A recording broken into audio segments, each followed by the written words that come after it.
Thank you very much, Mr. Vineet Jain. Always a pleasure to be a part of the Global Business Summit. And over the years, I've seen this program evolve, grow bigger, better, and truly reflect the changing times, reflect contemporary issues. And I don't think we could have found a more appropriate opportunity than today to discuss a subject as relevant to current times as the decade of disruption, century of change. My compliments to the Times Group for the wonderful work that they have been doing in holding the nation's interests at the forefront and bringing to fore different points of view to help us navigate change, to help us address the challenges of the times. The nation today is moving forward on a fast track. Prime Minister Shri Narendra Modi has taken forward the Reform Express in mission mode. I think if you look at the last few months, from the time the budget of 2025 was presented in July sometime when in February, 1st of February, when the income tax limit for individuals was raised to 12 lakh rupees and for salary earners to 12 lakh 75,000 rupees, where they pay no tax, thereby putting more money into the hands of families for expenditure, for savings, for investments. Right from that moment onwards, whether it's the reform of the GST taxation system, both in rates, in policies and procedures, simplification, whether it's the various foreign direct investment limits, the ability to invest for foreign and Indian investors, the labor reforms which have now taken final shape, the series of free trade agreements that we have entered into in the last few months. I would probably think 4 or 5 we're losing count. We did 5 in the last 6 or 7 months. We had New Zealand, we had UK, we had Oman, we had European Union, and we had the Indo-US interim trade agreement being finalized. All of this, in a way, reflects the nation's journey of progress. Bharat ki vikas yatra ka pratik hai.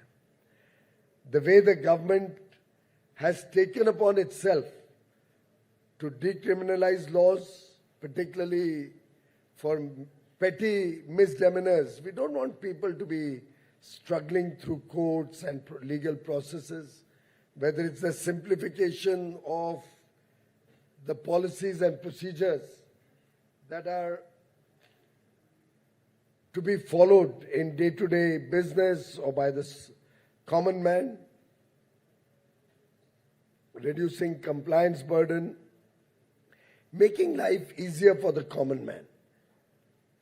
With that mantra before us, this has been a journey of change to accept the challenges of tomorrow. And friends, I think India's global engagement today, from a position of strength, with self-confidence in our ability to compete, has been noted across the world. Never before did we ever see a time where India engaged with the developed world and got our terms. We finalized deals which were good for the country, for all sections of society. We have had path-breaking new initiatives. For instance, we never heard before the India-EFTA free trade agreement. And EFTA is our agreement with Switzerland, Liechtenstein, Norway, and Iceland, the four-nation bloc, we had never before heard of a free trade agreement in which nations were committing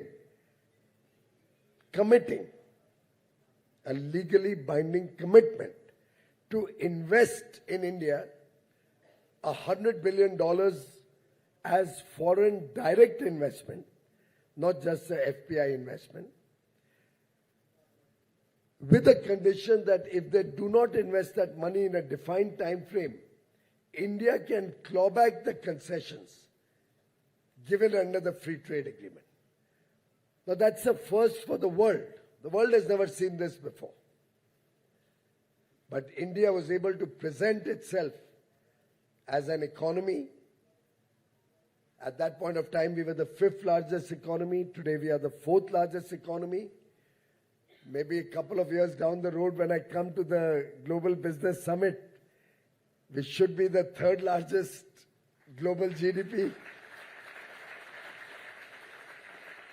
But we were able to tell them that, look, a free trade agreement is about the future. And India offers a future where our economy is going to go from $4 trillion to at least $30 trillion by 2047, when each one of our Indians would have a per capita income of roughly $20,000. That's the delta of opportunity that we place before our negotiating partner on the table. It's a very compulsive case when I tell them that with your growth rate, you will probably become from a $2 trillion economy a $4 trillion economy. At best, things go well, a $5 trillion economy. By which time we would have added 26 trillion to our economy. And we've got to bring balance in every agreement. We've got to make sure that when we enter into a free trade deal, it's fair, it's equitable. Both sides stand to gain, it's win-win. And therefore, at the EFTA negotiations, we were able to craft this new mechanism to balance the concessions being given. Of course, the concessions don't hurt us because the kind of products that we get from the developed countries of Switzerland, Norway, Liechtenstein, and Iceland aren't going to hurt the Indian domestic manufacturing or farmers or anybody whatsoever. Their per capita income is upward of $1 lakh. Our per capita income is today $3,000. I dare say they cannot produce or provide us anything which we don't require at competitive prices to hurt our industry. There will, of course, be very high precision tools or machinery, areas where we do not have the capabilities as yet, which we will open the doors to them. And that's how a balanced agreement is made. But despite that, we got a $100 billion investment commitment. When we did the free trade deal with the United Kingdom, I was faced with the same dilemma. We are both $4 trillion economies. But come 2047, and by the way, in a free trade deal, you are crystal gazing into the future. You're trying to figure out what the future portends for both partners. And the same situation, I'm offering a $4 to $30 trillion growth at the minimum. On the other side, I'm not seeing that kind of a growth from 4 to probably at best 8, 9, $10 trillion. We were able to get a double contribution convention in exchange, by which our persons, Indians, who go and work for short term in the United Kingdom, who earlier would lose 25% of their salary, which went to the exchequer and we never got any benefit out of it, will now be paid in the Provident Fund account of the Indian in India and become his savings as he goes to serve in the United Kingdom for short-term employment or short-term provision of services.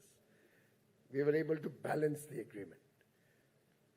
And this has been the story. I can give you free trade agreement one after another, where India has been able to get the best and protect the interests of our farmers, our MSMEs, our fisher folk, our artisans, the handloom, handicraft sector, every section of society, while also ensuring that the largest stakeholder in India, and I dare say the largest stakeholder is 140 crore Indians, the consumer. The consumer has to get a fair deal. The consumer has to get high quality products at the best price. We have to ensure efficiency in our operations and adequate competition for the consumer to get a good deal. And that is the fine balance that we have been able to strike in 9 free trade agreements that have been finalized in the last 3.5 years under Prime Minister Narendra Modi's guidance. All 9 of them are with countries, economies, which are far more developed than India. 37 countries are covered in these 9 agreements, all of which are developed economies. The 38th country is Mauritius, which doesn't compete with India on anything. Mauritius is a financial services center and has tourism as its economic base. So 38 countries covering nearly 2/3 of the global GDP have been brought under the ambit of our free trade agreements through these 9 agreements in the last 3.5 years, effectively opening up for India over 70% of global trade and global markets. That's the extent and expanse of India's engagement with the world, recognizing that the future is going to be a century of change. We have to be abreast with the changing times. We have to ensure opportunities for 140 crore Indians.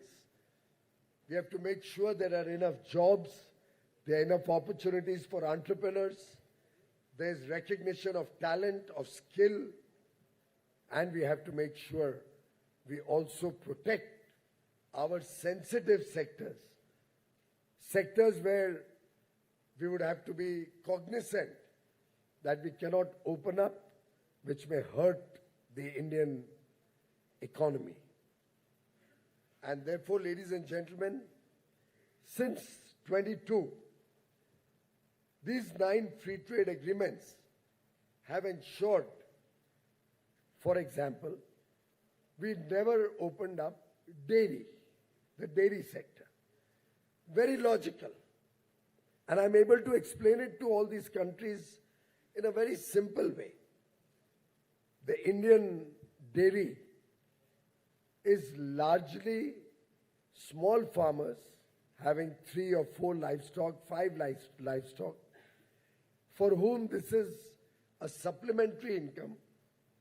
Sustainable dairy farming is done by them to help them meet their own nutrition needs of the family or a little bit of extra income. There has never been another country other than India which has finalized a free trade agreement with Australia, with New Zealand, with UK, with the 27-nation European Union, with the 4-nation EFTA, or with the USA. Never before in history has a nation been able to do an FTA with these countries, keeping all of dairy out of the FTA. protecting our small dairy persons.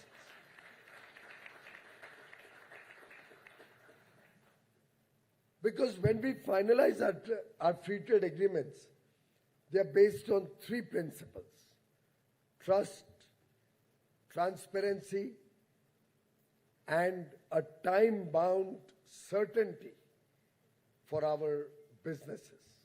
Free trade agreements are not just opening up trade or tariffs. It's providing certainty. It's providing predictability.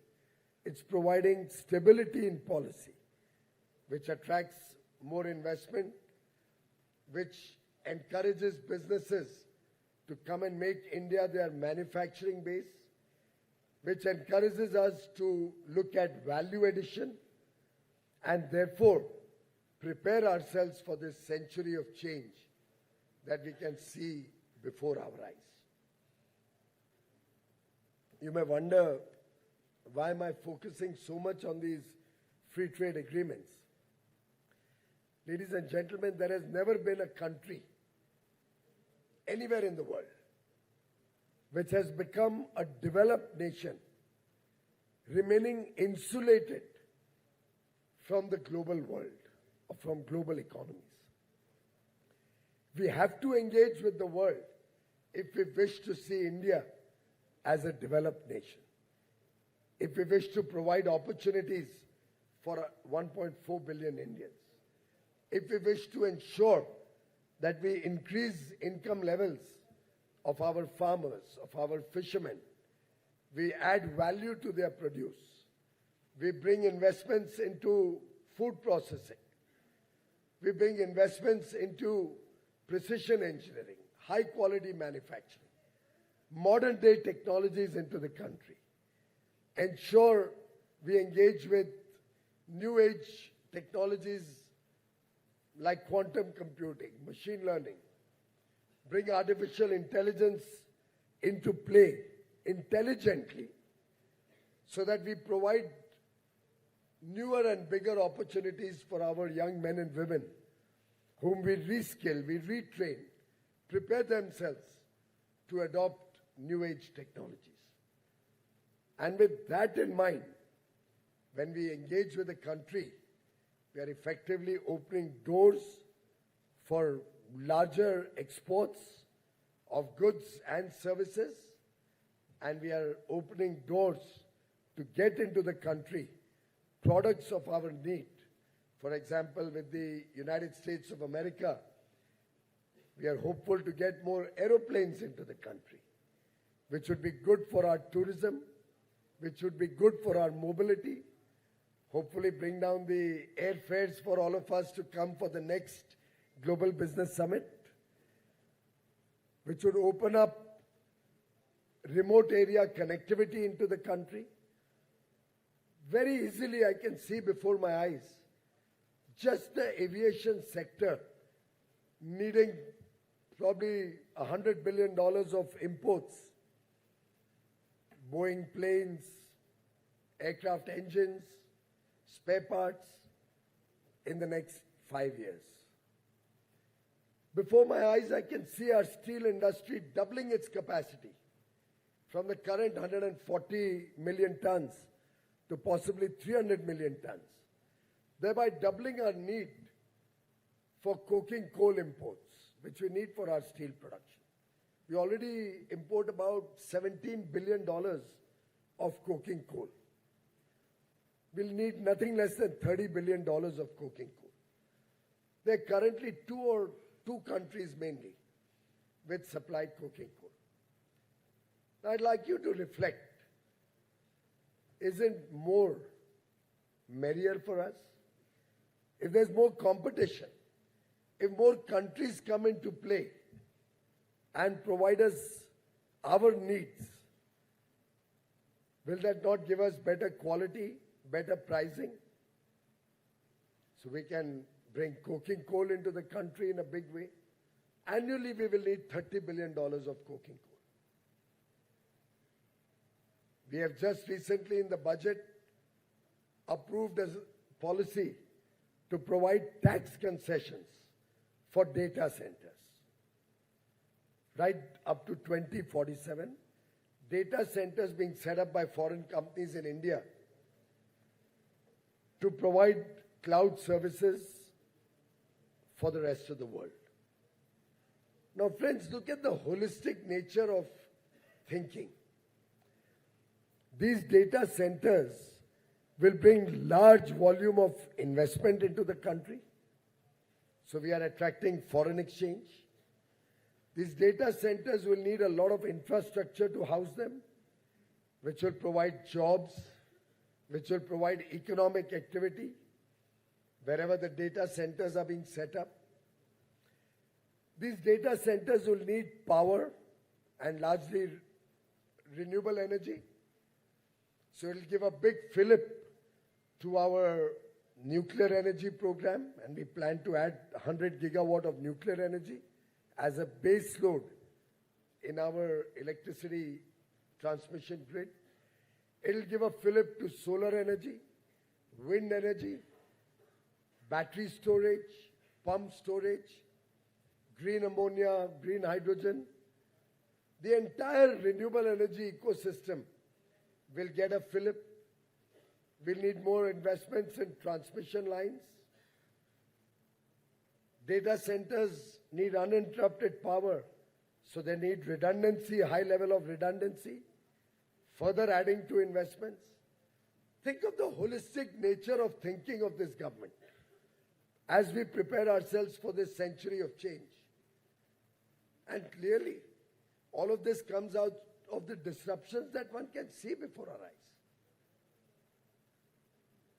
Huge forex investments, huge opportunity for jobs in creating the infrastructure, huge opportunity for investments in the energy sector, huge number of jobs created in the energy sector, the whole ecosystem.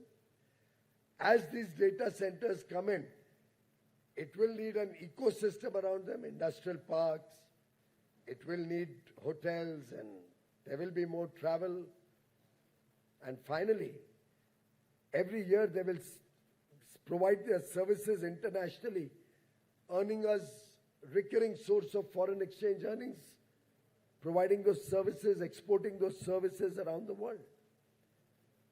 And that is the way we are articulating and thinking about the future of India, providing opportunities for young men and women across the country, making sure we open new markets for new products, encourage new exporters to now look at the global markets, and effectively we are reducing the tariff disadvantage that we have on our exports in the developed world through tariff reductions, tariff concessions in the WTO, at the level of from the MFN WTO tariffs to now the preferred tariffs that we get, so that our exports become more competitive.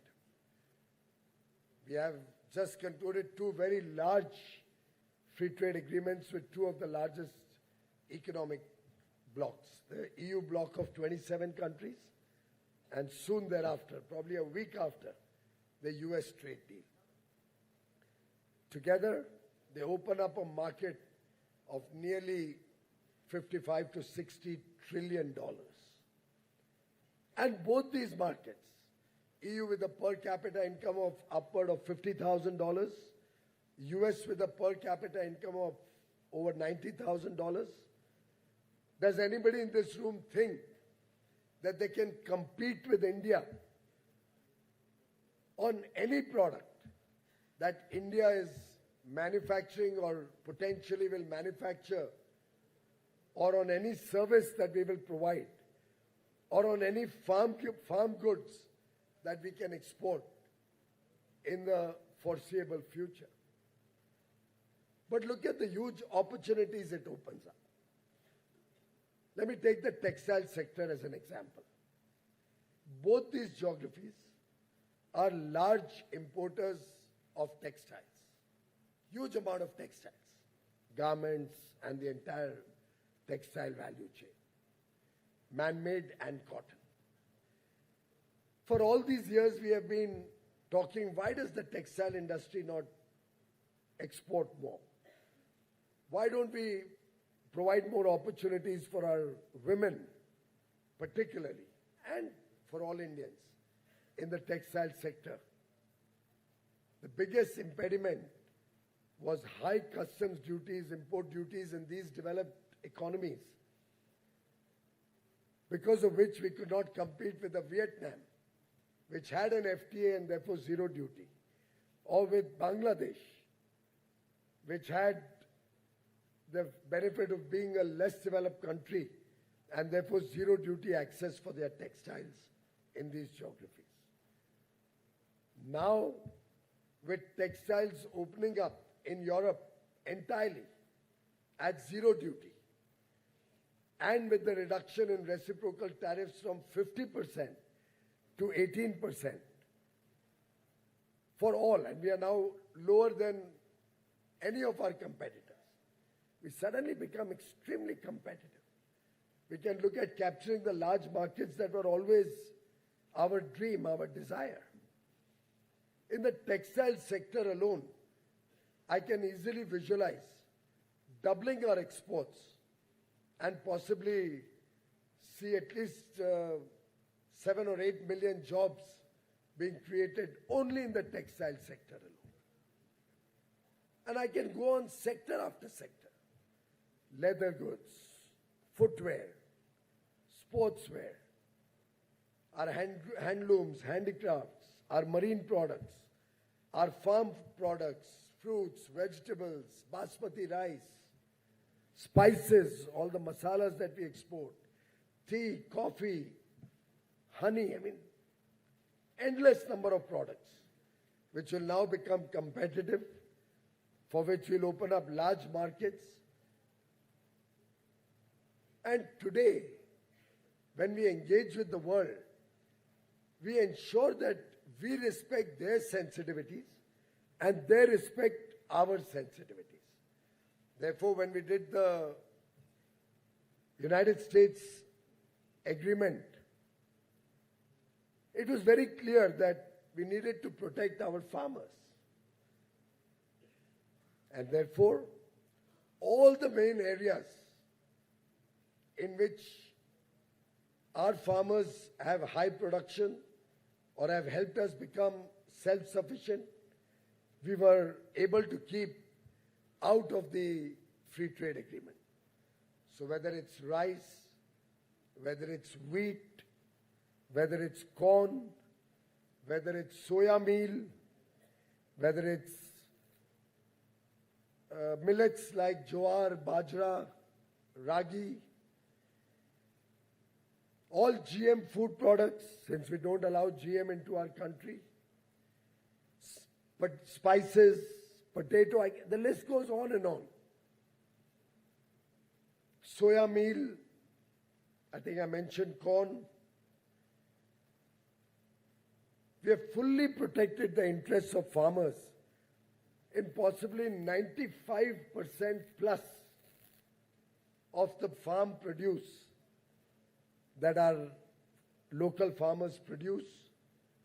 And therefore, even in this era of change, we are able to maintain our sensitive interests and focus on areas which are of mutual benefit and will benefit both nations. Well, it's another matter that some people keep spreading falsehoods and try to disrupt what is good for the nation. Even just now I was seeing outside an opposition leader who has probably no concern for our country's well-being or the well-being of 140 crore Indians, our youth, our men and women, our farmers who will get so many more opportunities opening up for them, speaking falsehoods and spreading absolutely baseless allegations, trying to instigate the innocent farmers, our annadatas. And I feel so sad that national interest has no priority for some politicians. I mean, it's all right, you may be in opposition today, but we have been in opposition also. But when it came to areas of national interest, the whole nation would come together. The whole nation would celebrate what is good for the country. Sadly, that is not to be today.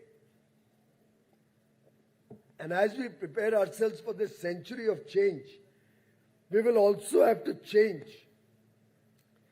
this kind of mindset, this kind of negative thinking that pulls our nation back. And in that, ladies and gentlemen, we will seek your support. We will seek your support against people who spread fake narratives, who try to provoke simple people, simple farmers. We will have to bring confidence in all stakeholders that we are all collectively working for a strong and prosperous future for India, which is the single-minded purpose with which Prime Minister Narendra Modi has been working for the last 13 years in Gujarat and then 12 years at the center. 25 years of unblemished track record in the service of society, with compassion, with empathy towards the marginalized sections of society, towards the poor, towards our farmers, towards our fisherfolk, putting the interests of these sections, of the farmers, of the fishermen, of the MSMEs, always at the forefront of change.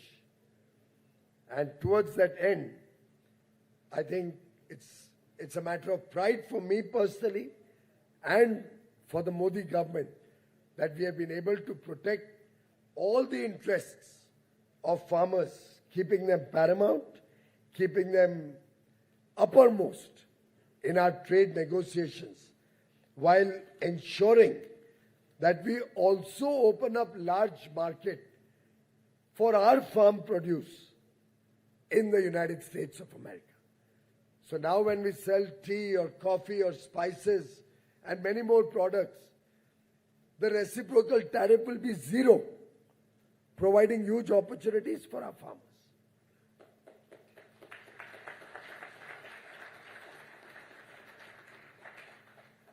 And so many opportunities will open up for our labor-oriented, labor-intensive sectors, providing jobs, providing investments, providing economic activity, and helping us continue to be the fastest growing large economy. My sense is we've been the fastest growing economy for the last 4 years.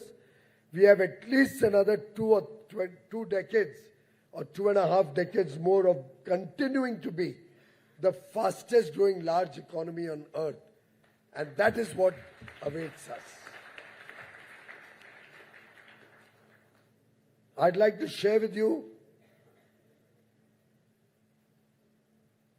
that today India is well poised with 2.3 million STEM graduates coming out of our colleges every year, with science and technology and mathematics and engineering being their core strength, that we have become a powerhouse in itself to engage with modern technology. It is no mean achievement that in the AI summit starting on Monday, we have the who's who of the AI world coming into India, because they recognize that without India in the value chain, it will be impossible to be able to expand AI at affordable prices to meet the growing needs of the world. we in India can help the world adopt AI. As our companies increasingly engage with these modern technologies, as we become the preferred source for applied artificial intelligence to be developed, as we develop our young men and women to become experts in new age technologies, you can just imagine the amount of opportunities that will open up for us. And mind you, artificial intelligence is not going to replace the human being. It is only going to change the nature of work that we are doing. And that is what the last decade of disruption has taught us. And that is what we have to be prepared for. That change is what we have to be prepared for in the coming decades. Very often people worry that artificial intelligence will cause job losses. I think it will mean reorienting the kind of jobs, but possibly create more job opportunities than we have today. Because no other country in the world has a young population like India, has the kind of talent and skill that young Indians have today. Most of the developed world has aging populations. When we talk of artificial intelligence, one must bear in mind, it'll need a lot of data crunching. It'll need a lot of applications being prepared for AI. India will be at the forefront of that. By the way, never entirely trust what you get out of artificial intelligence. So you may get a document out of your chat GPT or Perplexity, but I'm sure each one of you checks to make sure that it's not some junk or garbage that has come out of bots or corrupt data or, data which has been wrongly fed into the system. We've seen that in social media. We've seen the increasing use of bots, increasing use of the misuse of numbers or statistics. And the same thing is going to happen with AI. As the usage of AI expands, you will see databases getting corrupted, databases being filled with garbage or bot-based databases coming into play.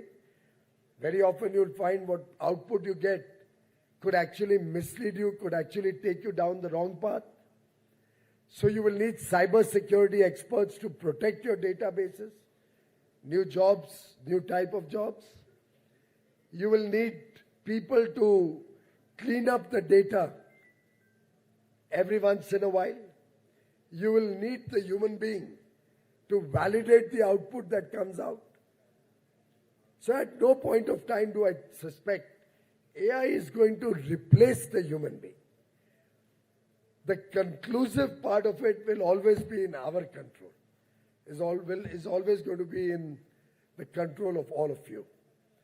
And therefore I think India is well poised to adopt the most modern technologies, become agents of change to support the world in their foray with new technologies. India will be at the right sweet spot given these free trade agreements and increasing engagements we have with the developed world to meet their growing needs of human beings, of labor, of workers. Because ultimately, I think the nurse will still be a human being. The chef who provides us our delicious meals is still going to be a human being. The hospitality at the Taj Palace will continue to be a human being. The labor which works in our MSMEs, providing world-class quality, auto components, aircraft parts, aerospace and defense equipment, will continue using modern technology, but run by human beings. And therefore, ladies and gentlemen, I think it's time India came into the absolute cutting edge of technologies in our country. We engaged with the developed world confidently. We worked with our partners, our trusted partners across the world for greater benefit for all our stakeholders. And I have no doubt in my mind that our $30 trillion plus economy in 2047, powered by technology, powered by manufacturing, powered by our service sector skills, powered by India's traditional strengths, going across the world, serving the needs of the world, powered by economies of scale, meeting the needs of our own large population, as well as the large markets that we have now opened up through these free trade agreements, powered by complexity, but also innovation, powered by our talent, our skills, powered by brand India, which will reflect high quality, which will reflect the growing strengths of our manufacturing, of our products. I have absolutely no doubt in my mind that India today has unlimited potential. Sky is the limit for us. Let us convert this market access into market share. Gone are the days when we had a 2-3% market share in the textile sector, in the leather sector, in our handloom and handicraft sector of global trade. Gone are the days when we were dependent on imported automobiles. Today, while we import some $900 million of automobiles, we export $9 billion of automobiles. Gone are the days when we were dependent on foreign countries to meet our food grain requirements. Today, we are self-sufficient in most of our food grain requirements. So much so that as we speak, we export nearly $55 billion worth of food products and fish products across the world, while our import bill is under $30 billion. That is the strength of India today. And in whatever we need to import, we are happy to encourage more competition so that, as I said earlier, our consumers get more choice, we get better quality, we get more competitive prices. And that is the calibrated opening that India has done in its international engagements. This is the market access that we are opening up around the world with very, very good, very fair and very advantageous agreements. And along with this, we are doing a very calibrated opening, protecting our sensitive sectors, protecting our fishermen, protecting our farmers, protecting our MSMEs, protecting our Vishwakarmas, protecting our GI tag products, our handlooms, our handicrafts, but yet opening the doors both for goods and services and mobility to serve the best interests of 140 crore Indians. As Prime Minister Modi said, India will no longer miss the bus. It will now lead from the front towards Viksit Bharat 2047. And I invite all of you,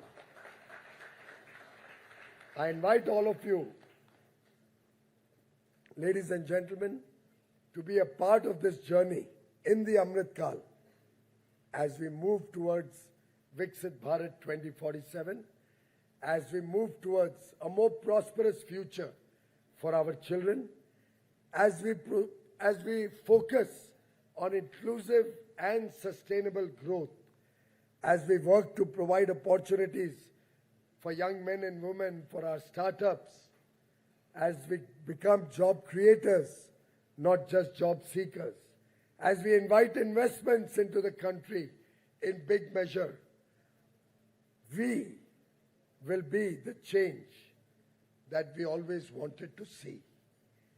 We will make that difference to our country that we always dreamed. We will aim big to meet the aspirations of 1.4 billion Indians, the aspirations for a better future, the aspirations for a better life, the aspirations that will meet the dreams of 140 crore Indians, reflecting a young, vibrant democracy, a democracy respected across the world, a leadership known for its vision, a leadership that is decisive, a leadership that leads from the front. Prime Minister Narendra Modi today, an international leader who the world looks up to you, who the country looks up to provide leadership in our journey as we move into the future, as we move into the century of change, changing with the times, yet protecting our traditions, our heritage, our culture. Vikas bhi, virasat bhi. That is our motto, and that is what I commend to all of you. Thank you very much.